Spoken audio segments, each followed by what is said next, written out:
Cows win. Cows win. They beat the favored Carolina Panthers. This is crazy, but yes, the Cowboys do win. And I had to start this video off with what? A Mozzie Smith highlight. Any chance I get to take a semi-victory lap, that's what I'm going to do. What's going on, y'all? It's your boy Foots here. As always, thank you all for liking, sharing, subscribing.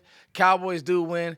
They beat the Panthers in a rather convincing game and making mistakes. They made a lot of mistakes today, like the fumble, Cooper Rush, the drop, Jalen Tolbert, and they still were able to take care of the game. We're going to talk about all that, but this video is brought to you guys by BetUS. BetUS has all your betting needs. Listen, if you were dumb enough to take Carolina because they were favored, which was just strange to me because you don't get credit for almost winning games. They are still a young team that has to learn how to win games. And I like Bryce Young. I like what Dave Canales is doing, but they still have to learn how to win games. They almost beat Philly. They really get handled today by Dallas. And neither team is playing for much right now, but it is when you're in the NFL, we talk about tanking. Listen, y'all follow me. Make sure y'all follow me on Twitter. I'm a fun follow on Twitter. I don't get into it with people, but I'm also, I'm going to talk my talk. I'm going to troll a little bit. I'm going to respond to you if you're making sense. All that. Like, I'm going to do all that, man. But listen, no player who's worth anything is going to try to tank. It just doesn't happen. The Cowboys still have a good roster. Even with Cooper Rush, they still have a good roster. They've just, quite frankly, been hurt. But let's recap this game. Here are my 10 standouts from the game. Number one is Micah Parsons.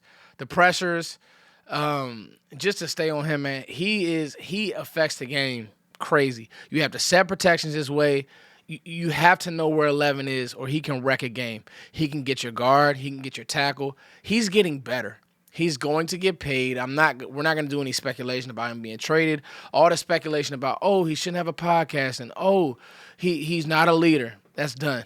What you saw last week from Micah and him air quote crying, he wasn't crying, he was irritated. Like, if 27 gets away from the ball, the Cowboys win that game. So Micah Parsons is that big of a deal. Yes, CeeDee Lamb had a 100-yard game. He's number 2 on my list. He played great, but Micah Parsons is the best player on your team.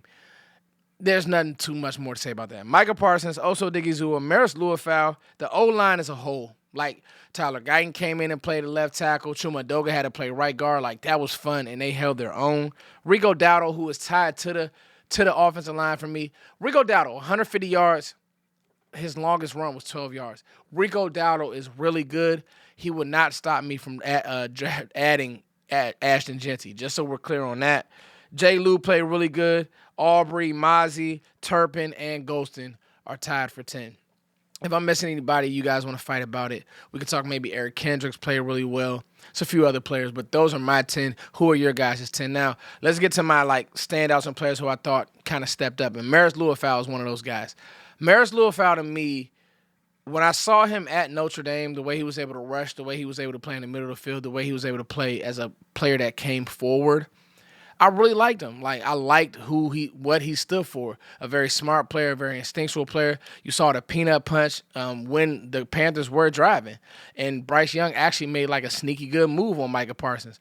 But Maris Luafau had the instincts to go punch that ball out. That kind of switched and flipped the game because Dallas, again, early on, kind of offense wasn't going the way it should have. So I was really proud of who Maris Luafau was, especially after the Cowboys just got that bone-crushing news.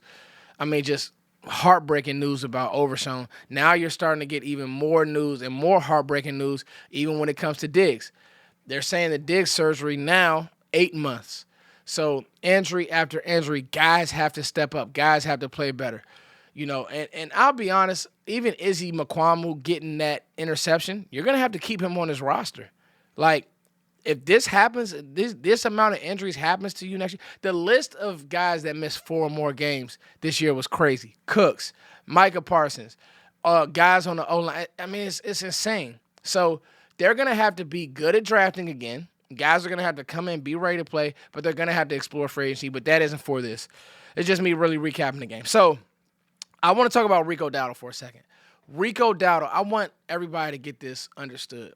Rico Dowdle is an exceptional. He's going to be a good back. Dallas will re-sign him, but he doesn't stop me from drafting a back high.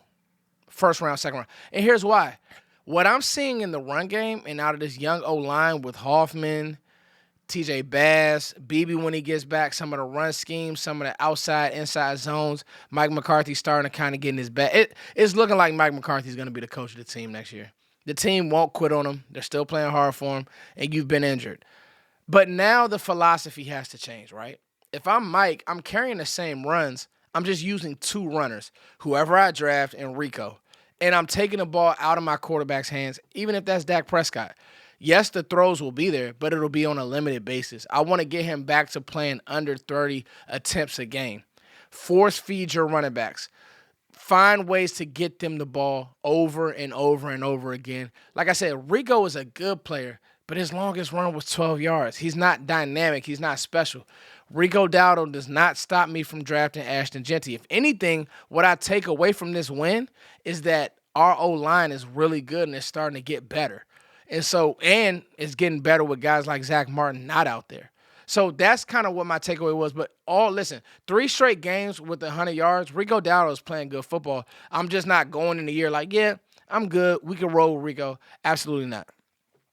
Mozzie Smith, Oso Digizua, even Golston, like, you have a decision to make when it comes to re-signing your guys and even bringing back Mike Zimmer because, yes, things were shaky early. We have not seen this D-line play this way. Not against the run. Like, Chuba Hubbard's a good player. They do some cool things run game-wise, and it's like your team just understands how to fit the run better under Mike Zimmer. Those guys are playing better. Osa, all we heard throughout his career was he wears down towards the end of the season. He hasn't done that this year. Like, he's gotten better towards the end of the year. So I'm really excited about that and to see, yes, Osa does have a market. I think he likes Dallas. I think he likes the staff. I think he likes the building. And it's clear. You have a better quarterback, and Dak is our quarterback. It is what it is. With this team, listen, you were a play away from being 7-7, bro. Like, easily. Still in the playoff hunt. None of these, Washington struggled with the Saints today. You already beat Washington. None of these teams are juggernauts. To me, Philly is a juggernaut right now. But we've seen Dallas beat Philly and play them tough. So, unfortunately, you're probably going to have to wait another year to really see this team's true potential. But this was that growing pain year, and now you're seeing what you have in certain young guys. I think you need to bring back Jay Lou. I mean, he's a slot demon. You need to figure out what you're going to do at your other outside corner position because you're not going to have Diggs next year. He's a wash. So got paid.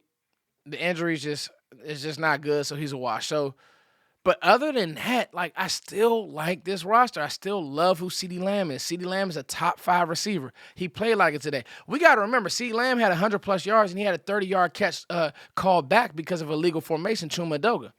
So, in that, I really feel sneakily optimistic about this Cowboys team. Yes, we can obviously say it's trending towards a disappointing season. It is. But there are some things to be optimistic about. What do you guys think about this game? Also, I want to give you guys a big thank you. I'm looking into the camera. Thank you. My draft cycle list deals are coming up. I did running backs, and you guys are running those views up. And I'm just thankful for you guys, man. Like, that's a 17-minute video. A lot of prep went into it, and you guys keep watching it. Thank you so much. Receivers are coming up next. You guys know part of Foots' channel is draft coverage, and I just can't thank y'all enough, man. Like, without you guys, I wouldn't be able to do this, and you guys keep growing with me. So thank you guys so much. I love you all. What do you guys think about this game, the standouts, and just the Cowboys, period? All right, love you guys. Peace.